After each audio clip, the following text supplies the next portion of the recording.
Hello, everyone, and welcome to week 3 of our Future of Food Systems seminar.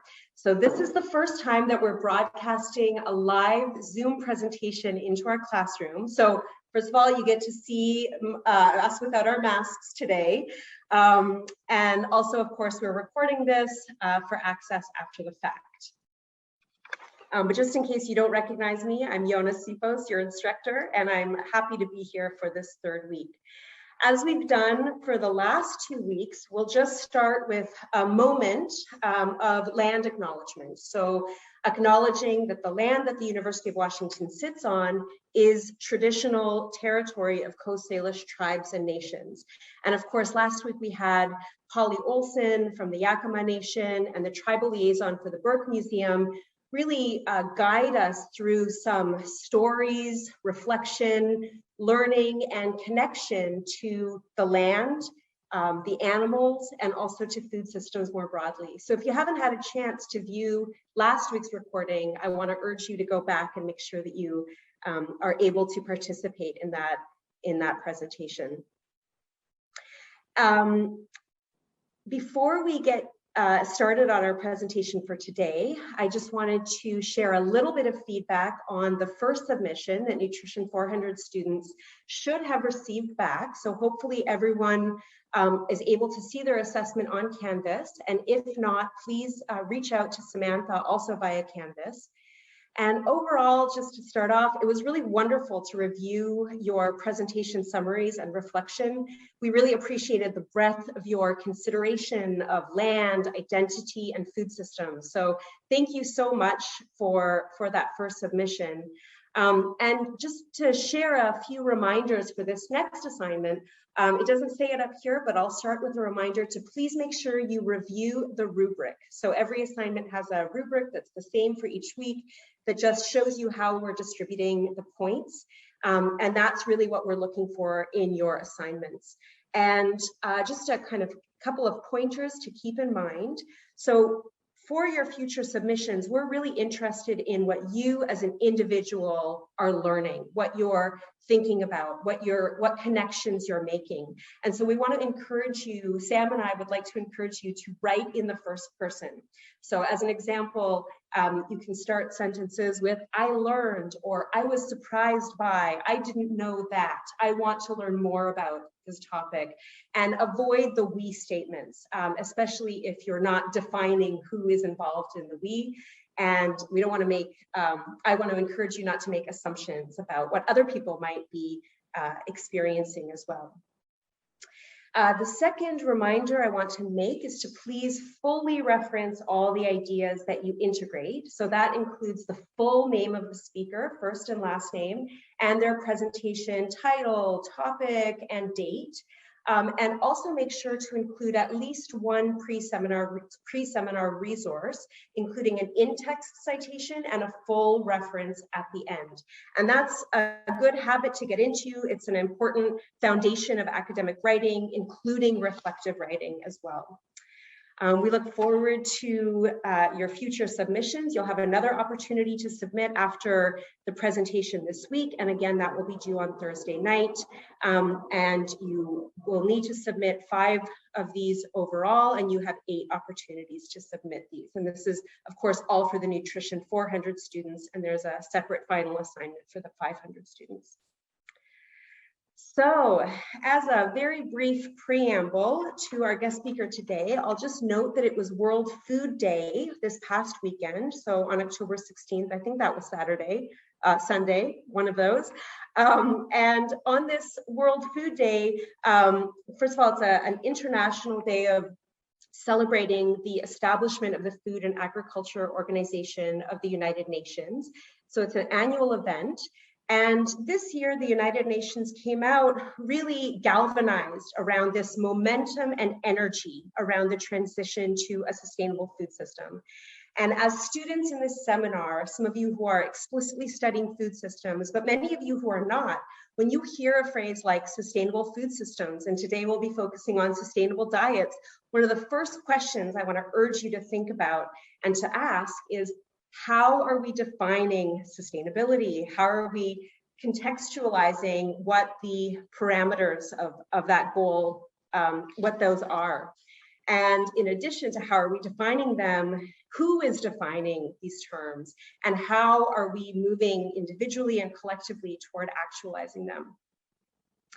So to help us unpack that, and specifically focusing on the sustainable diets part of sustainable food systems, I'm so pleased to introduce our guest speaker for today, Dr. Marie Spiker.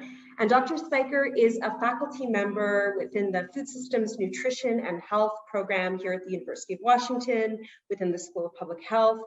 Dr. Spiker approaches public health nutrition research through a food system lens that recognizes the need for transdisciplinary and multi-sectoral collaboration.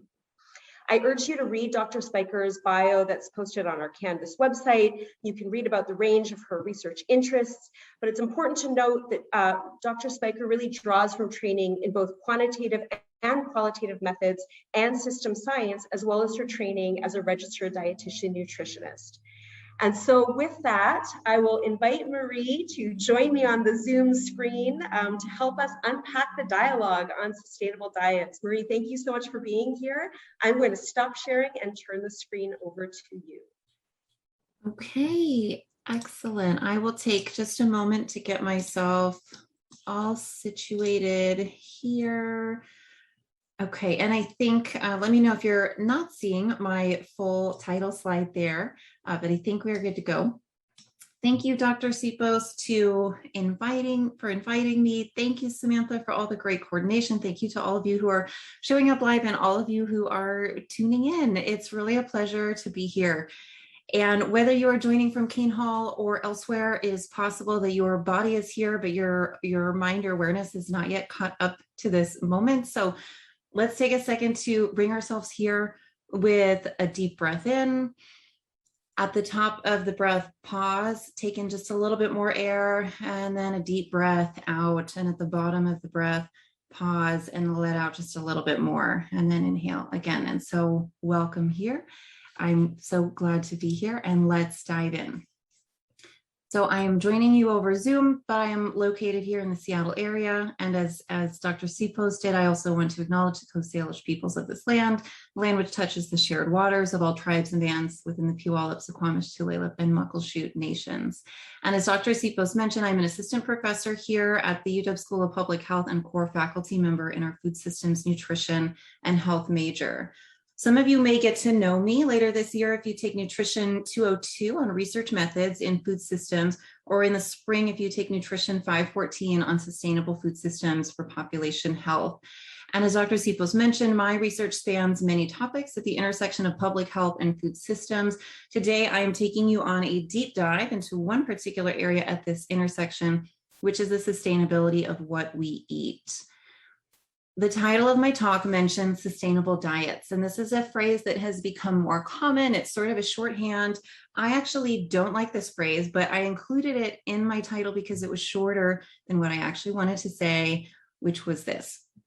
The way I see it, there's no such thing as a sustainable diet, but what we want is healthy diets. So diets that promote human health throughout the life course, including preventing deficiencies and reducing likelihood of metabolic disorders related to chronic disease. And we want these healthy diets to be provided by food systems that are sustainable, food systems that equitably support people, animals, environment, and planet. Your definition of sustainable food systems will expand and shift throughout this whole seminar series and throughout your whole degree program. And here I want to offer up one way that I think about sustainable food systems, which is that we can't call a food system sustainable if it ignores any of these four domains. So we might ask, does the system promote nutrition and health? Does the system steward our shared natural resources? Does this food system produce food that is affordable to buy?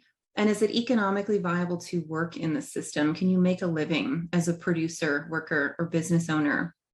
And does the system support social, cultural, and ethical considerations? So for example, does the system provide fair working conditions, animal welfare, cultural diversity, food justice, and food sovereignty? So when I say sustainable diets, it's a shorthand. I actually mean something a bit broader, and I've got a sense of that bigger picture. And the title of my talk also mentions evidence translation and action. So this middle piece, translation, refers to the way that we take evidence generated by researchers and turn that into conclusions and recommendations that can be understood and acted upon by different stakeholders. And in an ideal world, things might generally proceed in this order, right? So we get the evidence, we invest time and money into translation, and then that guides action across multiple scales and sectors. So government, private sector, and civil society groups, they know what the evidence means and how to act on it. But as I'm sure you know, the process doesn't always happen in this way.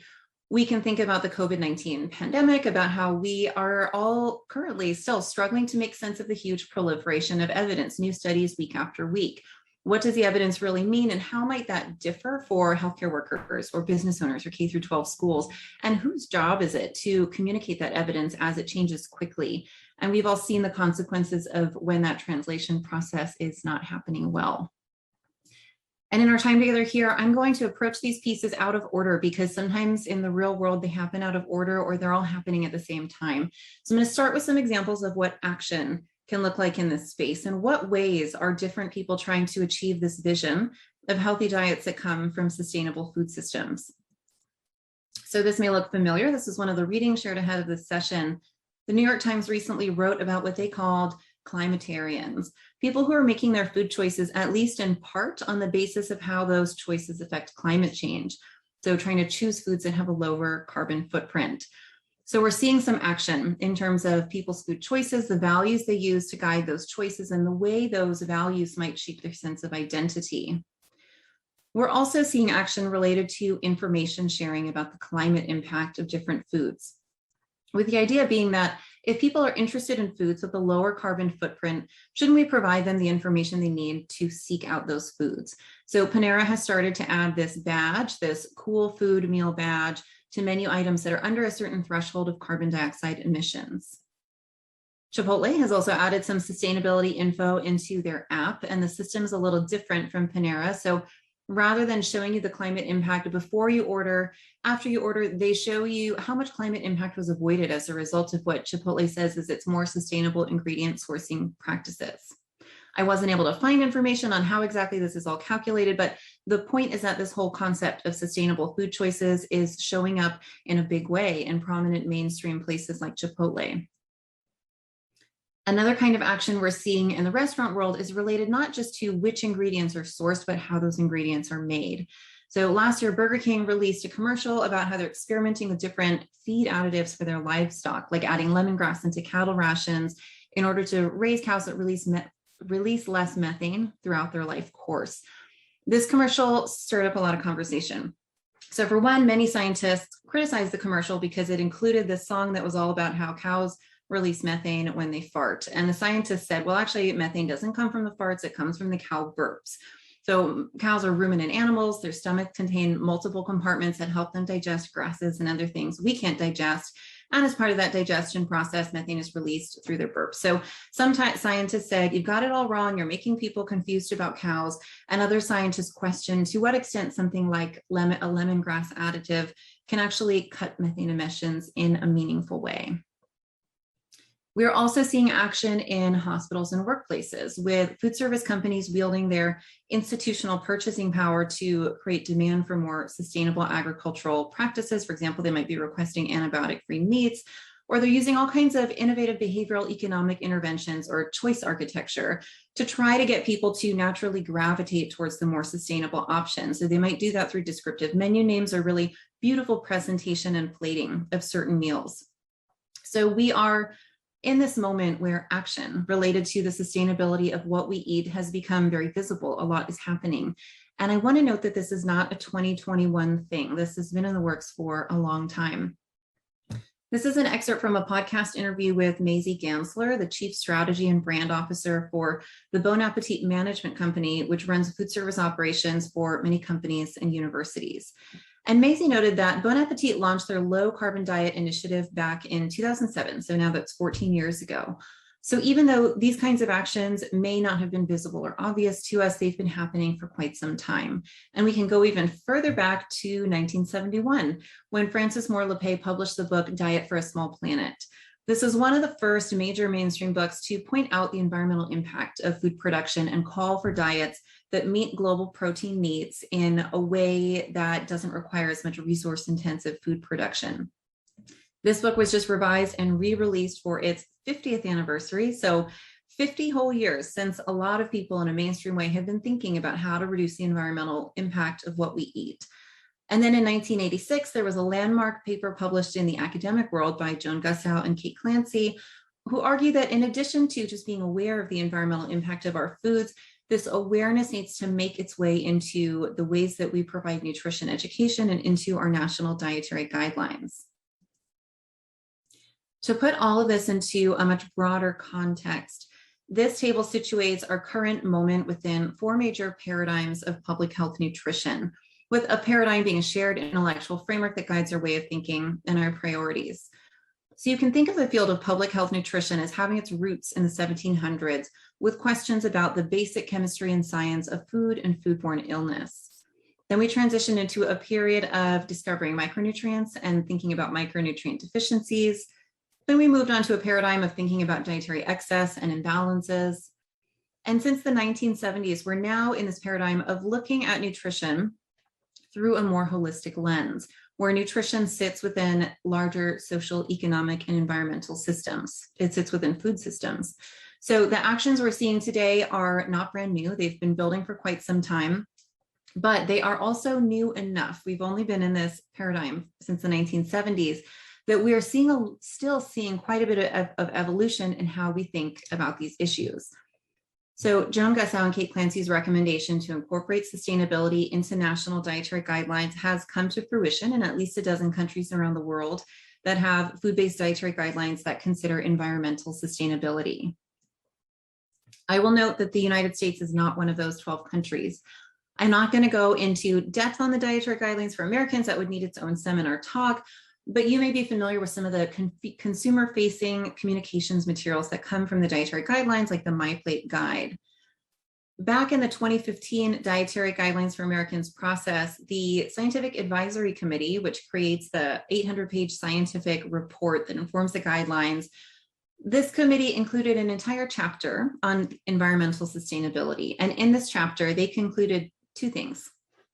One, that a diet with a lower environmental footprint, by which they meant a diet that was higher in plant-based foods, can be achieved without excluding any food groups. And 2, they concluded that for Americans to meet the recommended 8 ounces of seafood a week, aquaculture production would need to double, which has, of course, big implications for the sustainability of our marine food systems. This content did not make it into the final policy document of the dietary guidelines that informs the nutrition targets for federal meals served in places like schools and the military, for example. Then in the most recent dietary guidelines process in 2020, these sustainability considerations were not even included in the advisory committee's scope of work. And that was partially because the 2015 process was just too political, too controversial. And so I want to talk about this controversy. Here we are in 2021, 50 years into this era of the food system sustainability paradigm, and this issue is really hotly contested. And you might ask, why now? If people have been thinking about this for 50 years, why has it only recently come into the spotlight of public awareness and made its way onto our apps and our menus in such a big way? One reason, I think, is that we have more awareness than ever now of the potential for climate change to affect human health all over the world through a variety of mechanisms, both direct and indirect. The climate change story is a story of ongoing urgency. And so that urgency, which is well warranted, has made its way into the discourse on the connections between food and climate. And in the same way that climate change itself has become politicized, the idea of food as something that both impacts and is affected by climate has also become wrapped up in this. And so I want to show a few examples of some very strong opinions that you might see on both sides of the spectrum. So on one side of the spectrum, you've got a point of view that says, hands off my hamburgers. As one example of this, back in April of this year, people on social media were spreading information about Joe Biden taking away our hamburgers, which was, of course, fake news, but the story spun wildly out of control. And other people who are also involved in climate-oriented legislation became wrapped up as villains in this hamburger plot. But there's a larger point here, which is that though this is a pretty extreme viewpoint, and I'm treating it sort of facetiously, This represents a legitimate fear that people have that their food choices may be constrained in ways that don't align with their preferences. And I think we should pay attention to the drivers of our food choices and acknowledge what a difficult task it is to shift people's eating patterns in any direction for any reason, whether that's in the name of health or sustainability. Some of the biggest things that drive our food choices are when things are delicious, affordable, convenient, and familiar. And it is really difficult to top those as motivators.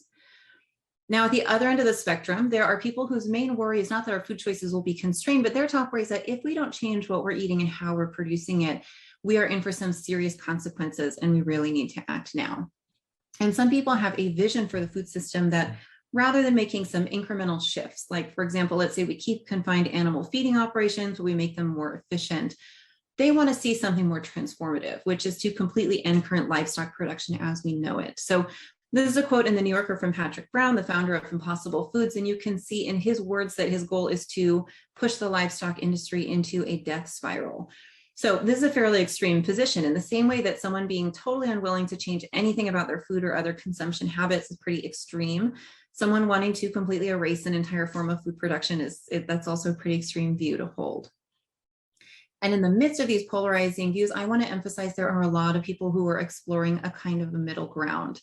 This is just one example of a research article that explores the middle path. So the authors here, they say that, let's say that instead of using arable land to grow feed for livestock, what if we shifted to a system where we only raise livestock on marginal lands, where we actually couldn't grow crops very efficiently, even if we wanted to.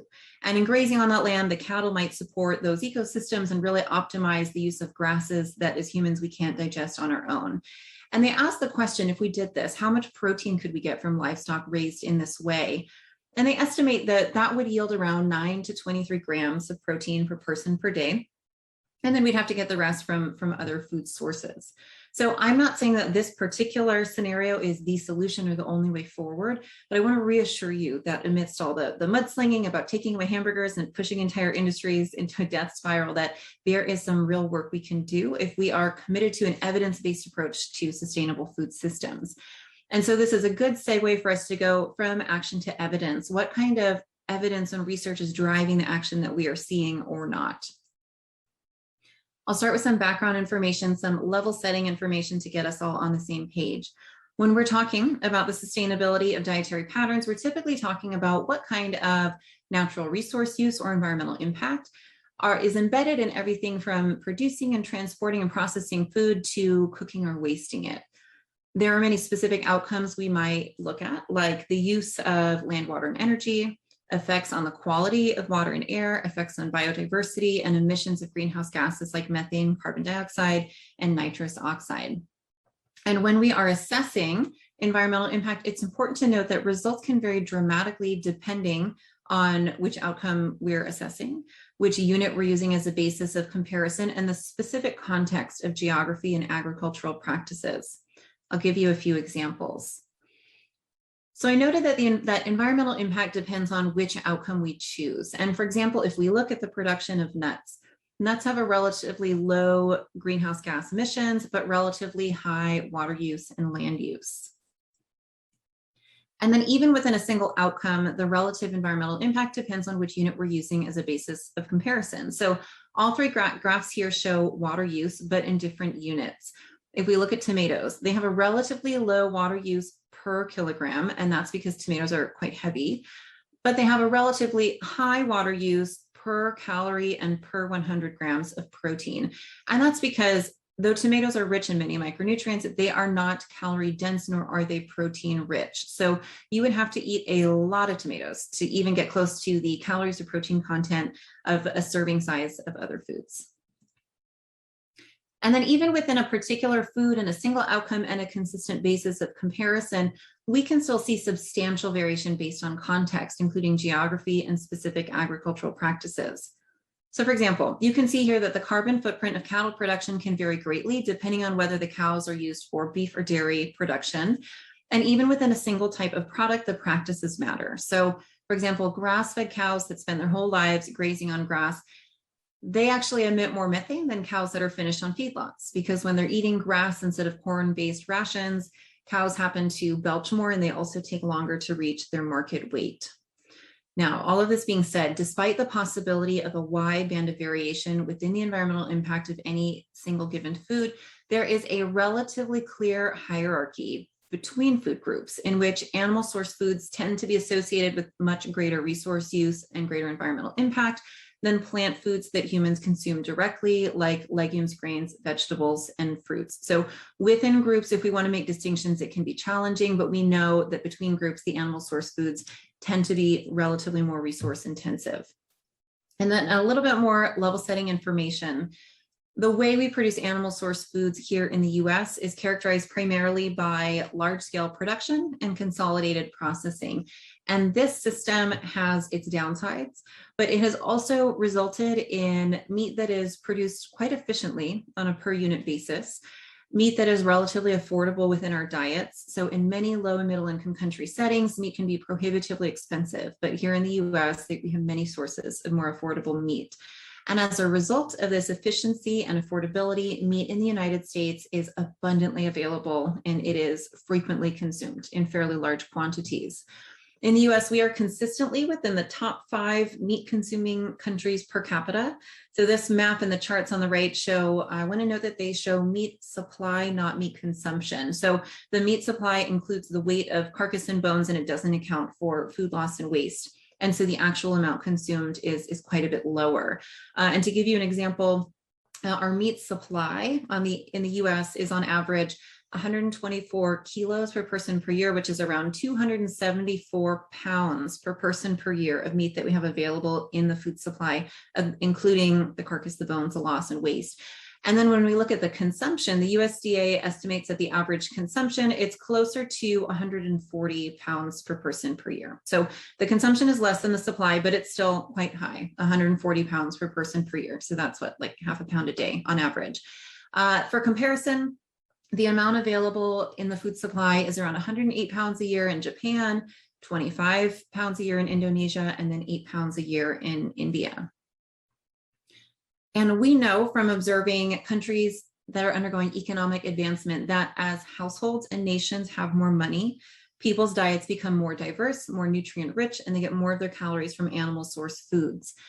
The graph here shows that if everyone had the typical meat intake of citizens of the US or Australia, our global demand for meat would be super high. You see it would reach 800 million tons per year compared to our current 350 million. Whereas if everyone had the meat intake of countries like Japan or China, the overall demand would be much lower. It's worth noting how much change is happening over time as countries are really growing in their appetites for meat. And if a country has a very large population, like India or China, even really quite small gradual increases in per capita meat consumption might have pretty large ramifications for global resource use. So to summarize some of this level setting information, environmental impact is multifaceted. The way we measure it matters. Hard to distinguish the relative impact of foods within the same group, but there's a relatively clear hierarchy between groups in which animal source foods tend to be more resource intensive. Animal source foods become more prominent in the diet as countries develop economically, and the cumulative impacts of even small dietary shifts around the world can have a large impact collectively. So all of that is very clear. What is not so clear is the best way to move forward. This is a complex problem space, or some people might refer to this as a wicked problem, where people have different visions of our preferred future, right? So some people are picturing a world with lots of highly efficient livestock production, and others are picturing a world with no livestock production at all. And then even if we take a single vision of the future, people have really different ideas for how we should get there. I think we have all experienced this in our own homes when we're assembling IKEA furniture, for example. So we've got the same goal, get the furniture assembled, but sometimes really different ideas on how we want to do that. And people have fundamentally different interpretations of the evidence. I'm going to highlight 2 key parts of the evidence base where different camps of people have these fundamentally different interpretations. So one area where I see people disagree is the extent to which we should even be focusing on food systems as a major contributor to climate change. One camp says that we should actually be focusing on the elephant in the room, which is fossil fuel use in the energy, transportation, and industrial sectors. Together, these sectors contribute 77% of US emissions and 60% of global emissions, with the majority of these emissions coming from petroleum-based fuels like gasoline and diesel. This camp also emphasizes that burning fossil fuels emits carbon dioxide, which stays in the atmosphere for between 300 and 1,000 years, whereas much of the emissions from agriculture are from nitrous oxide and methane, which don't stay in the atmosphere for nearly as long. And they also argue that some agricultural emissions, like methane from cows, represent biogenic emissions, where the carbon stored in vegetation like grasses is, for example, consumed by cows, belched out as methane, and then within a decade it's broken down and that carbon comes back to contribute to plant photosynthesis. They say that because atmospheric methane is broken down so quickly and because the original source was the soil and carbon, that this isn't adding any new carbon to the atmosphere, whereas fossil fuels are adding new carbon that otherwise would have remained locked in the ground. Now, there's another camp here, which says that even if agriculture and food systems don't make up the lion's share of greenhouse gas emissions, we urgently need to reduce emissions from all sectors, including agriculture. Agriculture contributes about 1/4 to 1/3 of emissions globally, and then 10% in the US. The reason agriculture contributes a smaller proportion in the US, that 10%, is twofold. One, our agricultural production is relatively efficient due to technological advances and economies of scale. And then two, our emissions from our other sectors are so incredibly large that they make our agriculture emissions look small by comparison. So I just wanted to note that. And then the reason that I give a range for the global estimate of 1/4 to 1/3 is that the estimate depends on how the math is done. So for example, depending on how much global deforestation we attribute to agriculture, and depending on if we include aquaculture and food waste, that's what can make the percent contribution vary. And so people in this camp generally say, regardless of whether the global contribution of food systems to greenhouse gas emissions is 1/4 or 1/3, we think that is still worth reducing. This camp argues that we can't just ask the question, what proportion do the different sectors contribute to our current emissions? But we also need to be asking, how do we reduce all of our emissions across the board to get into alignment with global goals that we've set, like the Paris Agreement goal of stabilizing average global temperatures at no more than 2 degrees or 1.5 degrees Celsius over pre-industrial levels? I say that's the question we need to be asking. And this is a very important figure. This comes from the World Resources Institute. And it shows that we can look at our global greenhouse gas emissions as of 2010 on the left, including the ag emissions in yellow and then everything else in gray. And we can look at what the future might bring in 2050 in the middle, assuming that we have some increases in emissions across all sectors from a larger population that's consuming more, traveling more. And if we want to meet that global climate goal of not exceeding 2 degrees above pre-industrial levels, our emissions from all sectors combined by 2050 should not exceed 21 gigatons of CO2 emissions per year. And so this is our total carbon budget for staying under that 2 degrees Celsius warming by 2050. And this is how much our 2010 and 2050 projected 2050 ag emissions use. The message here is that unless we dramatically reduce emissions from agriculture, then agriculture alone is going to eat up most of our carbon budget, and we will have very little room for emissions from all other sectors. So you've now got the information you need to understand one of the major points of contention in this space. And I want to introduce one more point of contention. So another area where I see a lot of disagreement is whether we have enough data to make a determination on which dietary patterns are more sustainable than others. One viewpoint is that we can't even make conclusions about which patterns are more sustainable because we have these huge data gaps. We lack environmental impact data for whole food groups, whole geographies. While another viewpoint is that these data gaps actually don't matter because the foods for which we lack data, they only contribute a small fraction of greenhouse gas emissions from foods anyways. So let's unpack some data and get into it. The figures I'm going to show you are from a paper that assessed how many studies we have on the environmental impact of different foods. So when we look at all the foods for which we have data on environmental impact, most environmental impact data is on greenhouse gas emissions rather than on biodiversity or water quality or land use. And most of the data we have is for livestock and poultry. And then to a lesser extent, we have some data on crops like grains, fruits, and vegetables. And then the environmental impact of seafood remains largely underassessed. We actually know very little about it. And then this graph on the right, it shows the underassessed foods for which we lack environmental impact data in blue. And when we look at the composition of food production in a sample of countries from around the world, in some countries, the majority of foods that are produced are foods for which we actually lack environmental impact data. So what this tells us is that the foods for which we know the environmental impact may not reflect the foods that are a majority of what we produce or eat. And then one more thing that's not shown in these figures is that most of the greenhouse gas emissions data that we have is for foods from North America and Europe, and we can't necessarily extrapolate that to other settings. So the take-home message for the second point of contention is that we do have data gaps, and we don't have consensus around whether the gaps are big enough to prevent us from drawing conclusions. And if you want to know where I side on this particular debate, I tend to side with the big data gaps camp on the left. However, I'm very cognizant of the fact that many groups with a vested interest in maintaining the status quo try to use the existence of these data gaps to freeze us in a state of inaction. The very idea of complexity can be used as a tactic to justify a lack of action. So for example, the alcohol and gambling industries are notorious for saying, hey, addiction is complex and multifactorial, and there's no way that you can prove it was us. So I encourage you to be cognizant of data gaps and to not extrapolate beyond the data we have, and to not inappropriately apply population level data to individuals, or inappropriately apply data from one geographic context to another. But have your eyes and ears open for instances where the presence of complexity is being used to justify inaction, because we will always have complexity and we will never have truly perfect data. All right, so now you're up to speed on what the issue is, why it's important, and what some of the fundamental points of tension are related to the evidence base. And I want to shift and briefly talk about how we do research on the sustainability of dietary patterns. So I'm currently working on a scoping review. You might be familiar with systematic reviews, where we find similar studies in the literature and we compare their findings.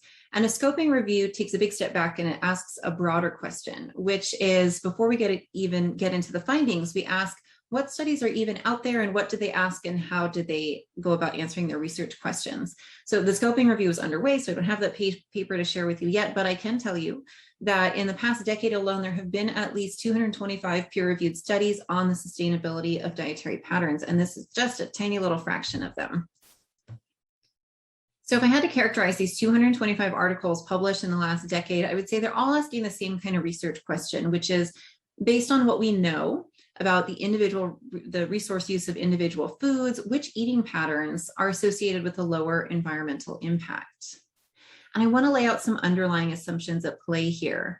One assumption is that if researchers identify more sustainable dietary patterns, we can get people to adopt those patterns. So this is an underlying assumption that behavior change is possible. And let's take just a moment to think about this assumption. I want to note that behavior change is certainly not impossible, but it is rather difficult. So there's a whole array of behaviors we would really like people to adopt for their own benefit and the benefit of others. So things like eating lots of fiber-rich foods, wearing seatbelts, wearing masks during a global pandemic, and using public transit. And we, of course, have seen a range of success with these behaviors. So as a society, we're doing, pretty good on seatbelts, not so good on COVID-19 vaccines, for example. If you are interested in this area, there's a whole body of research on the behavior change aspect of eating in the name of both health and sustainability. And this literature goes into the idea that awareness and education alone are not effective and may need to be accompanied by other strategies, including regulations, monetary incentives, nudging, and choice architecture, for example. And then there's a second major assumption at play here, which is that if people consume fewer resource-intensive foods, then fewer resource-intensive foods will be produced, thereby reducing environmental impact. This assumption is, in my view, largely untested, but we see it all the time embedded in causal language about how adopting more sustainable dietary patterns is going to reduce environmental impact. And I've got an example. It's our New York Times article. It states here, if everyone in the population shifted to a more sustainable diet, would result in a reduction in greenhouse gas emissions by 106 million metric tons. So the picture they paint here is that there is a short and straight line between individuals consuming resource-intensive foods and this lower environmental impact from our food systems. I want to caution you, the line is not so straight and short. There are a lot of things that can get in the way. So I want to unpack the idea of how can we get from point A to point B. If we start with this idea that we're wanting people to choose fewer resource-intensive foods, so for the sake of argument, animal source foods, and we want to get to this endpoint where our food systems produce a lower environmental impact. And let's talk about greenhouse gas emissions as an example. One way we can get there is that we're not going to have lower greenhouse gas emissions until we have fewer emissions producing animals, right? So fewer livestock animals that need forest burns so we can grow crops to feed them, or fewer cows that are belching methane. And we're not going to have fewer livestock animals in the US unless we see this huge reduction in the economic viability of livestock production, because the overall demand has gotten so low. So you might look at this and think, yeah, this seems pretty straightforward. Let's get going. But there are some factors that can get in the way. So one thing that can get in the way is that maybe we don't have enough critical mass. Let's think back to the Panera menu with that cool food pledge badge. Let's say I walk into a Panera, I want a beef sandwich, I see the badge and make a different choice. But let's say not enough people make that choice, and it doesn't actually make a difference in how much beef that Panera is ordering upstream from their distributors. I do want to let you know that there are examples of where companies have had enough critical mass that they have been able to shift their procurement and actually buy less meat from their upstream distributors. So going back to this podcast episode about Bon Appetit, they were able to do exactly that. They reduced their beef purchases as a large institution by 33%. Okay, back to things that can get in the way. The idea that if demand for meat is low, it won't make sense to raise as many food animals. One thing that can get in the way is growing export demand in other countries. So on the left, you can see the top countries that receive beef exports from the US, and on the right, you can see the sales volume for dairy exports in our top 5 markets.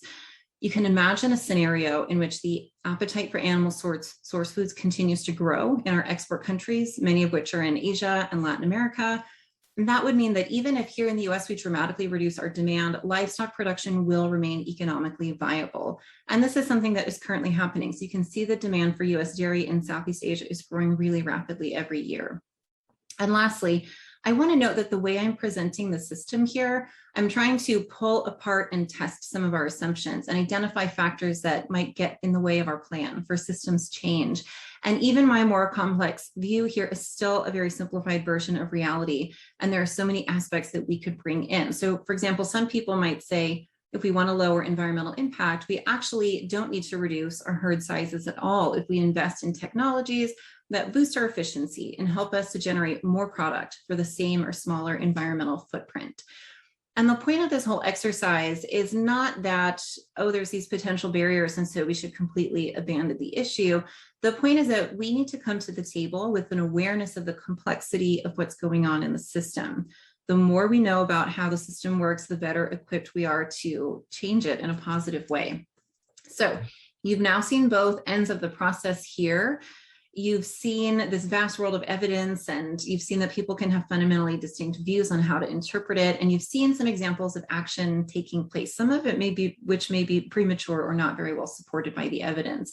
And you are probably asking a question of how can we do a better job of connecting the dots here, translating the research so it can inform meaningful action that doesn't overlook the complexity. So many issues in the space are very polarizing. People tend to see things in sort of a black and white way. We know that the issues aren't black and white. We know that there's a lot of gray space. So what kind of tools do we need to navigate in this world of gray?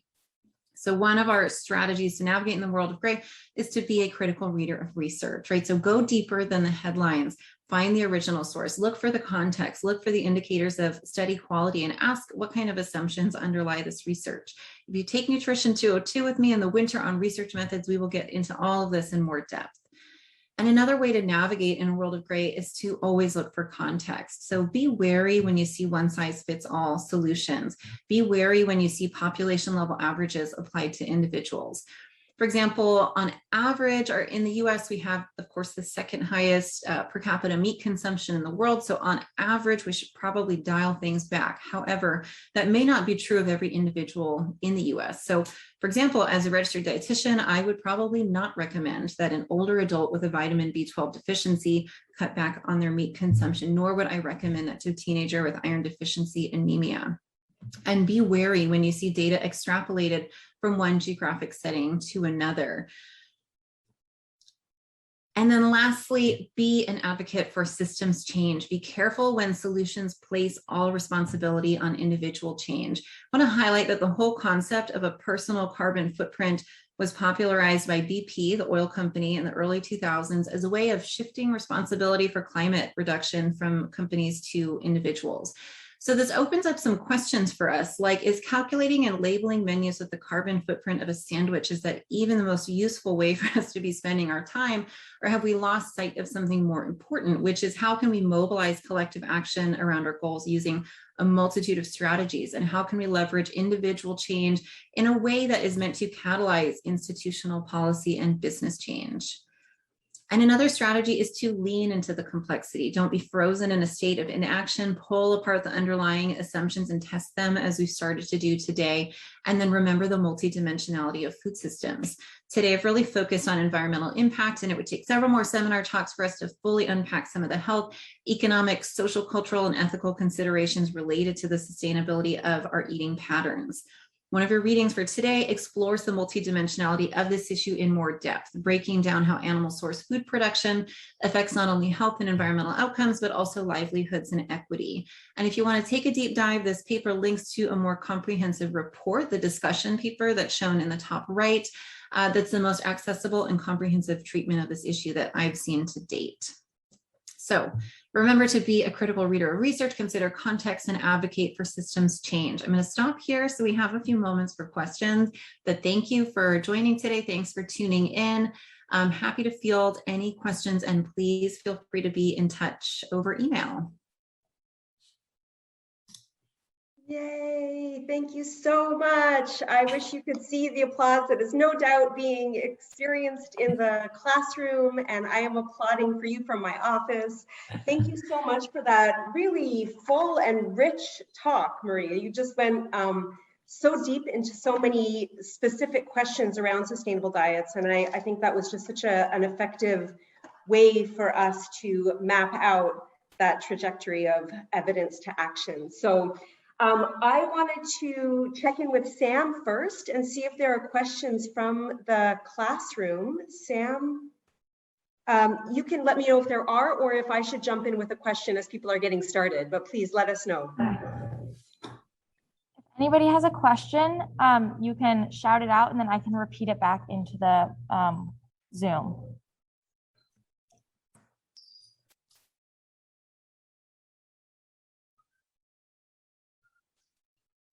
It looks like we don't have any questions right now. So maybe, Sam, as people are still mulling this wonderful talk we just heard, I'll start off with a question, which is one that I'm really interested in asking all of our guest speakers. You know, the theme of this seminar is future of food systems. And we started by talking about how the future is still undefined. You know, we can imagine these different trajectories that we are on or that we could be on, and you've added a lot of depth to those different trajectories and what we need to consider. But as you consider, both as an individual and as a researcher, as you consider the future of food systems, what really gives you hope, if I may just kind of open up this this thinking to that space to say, what kind of is encouraging in terms of what's possible for the future of our food systems? Oh, that's a great question. So one thing that gives me hope is the huge variety of different scientific disciplines and professions that are starting to come together around food systems. And I think we're going through, we're in a period where there's so much momentum. Everyone's talking about food systems. We're talking about it by necessity, sort of at a high level, because we've got to get to a point that everyone is aware of what we mean by food systems and why it's important and how it plugs into what they're doing and what is the urgency behind all using food systems as a vehicle for change, as a vehicle, for example, for achieving those 17 interlinked goals of the Sustainable Development Goals. And so sometimes I find myself frustrated with the lack of specificity and the way everyone is talking about food systems are important, but we're not really saying much more than that. And I'm telling myself to be patient, and it's okay because we're getting there. Like right now, we're just getting everyone to rally around the issue. And then I think we'll start to identify those points of intervention, like those levers that we can push and pull. People with different skill sets, different sets of expertise will realize, oh, there's something here. Like there's some really concrete action that needs to be taken, and I can work on it and we can work on it. And I'm going to gather the people with the skill sets needed to work on it. And so as we go forward, I think we'll start to be more specificity in terms of, you know, what is that vision of the future?